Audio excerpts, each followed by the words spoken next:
Welcome to the deep dive. We're all about, you know, cracking open those tough problems to find out what's really going on underneath. Today, we're tackling something that trips up so many teams. Cause or effect.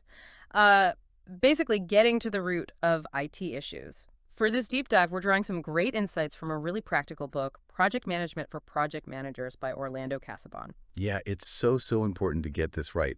Whether it's tech or, frankly, any complex situation, you have to know the difference between a cause and just, well, a symptom. I mean, how often do we see people just patching up the effects? You see a problem, you fix that, but then it just comes right back, doesn't it? Sometimes worse. Exactly. Like playing whack-a-mole instead of unplugging the machine. Right. It's about asking why enough times to get past the surface noise. Okay, so let's make this real. The book gives us this scenario at Viva Bank.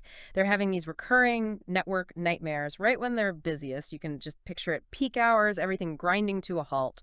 Not good. Perfect example for us to dig into. So, faced with that kind of chaos at the bank, where do you even begin? What were the underlying things causing these meltdowns? Well, what's interesting is how clear the triggers become when you look closely. First off, simple overload. Just, too many users hitting the system at once. Hmm?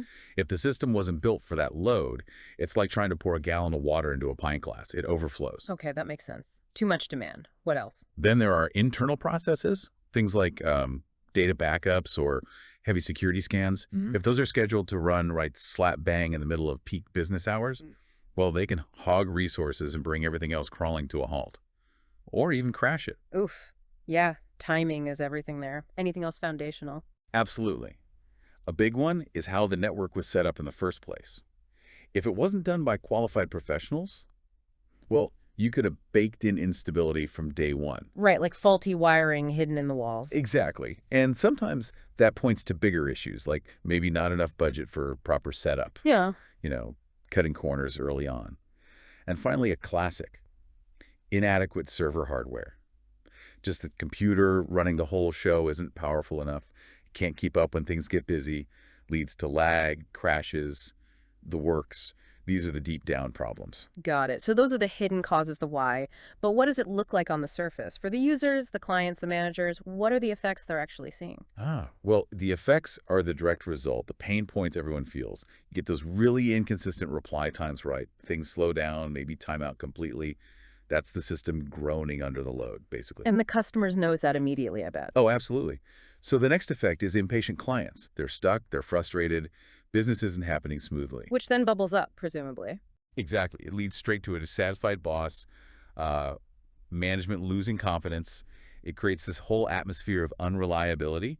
Those are the symptoms screaming for attention. Okay, so that distinction is crystal clear now. Causes are the things you actually need to fix. Effects are just the signs that something's broken. Precisely. And that's the key takeaway. You focus your energy on fixing the root, causes the capacity issues, the clashing processes, the dodgy setup, the weak hardware. You fix those, and the effects, the slow times, the unhappy clients, the stressed out boss, they start to disappear. That's how you restore trust and make things work properly again. It's such a fundamental shift. So here's something to chew on for everyone listening. Think about a problem that keeps popping up in your world, work, or maybe even personal life. Are you maybe just dealing with the effects? Have you really dug deep to find those root causes that need fixing? That brings us to the end of this deep dive on causes versus effects. Hopefully, it gives you a new lens to look at your own challenges. And if you want more insights like this, we definitely recommend checking out the book Project Management for Project Managers by Orlando Casabon. Thanks for joining us on the deep dive.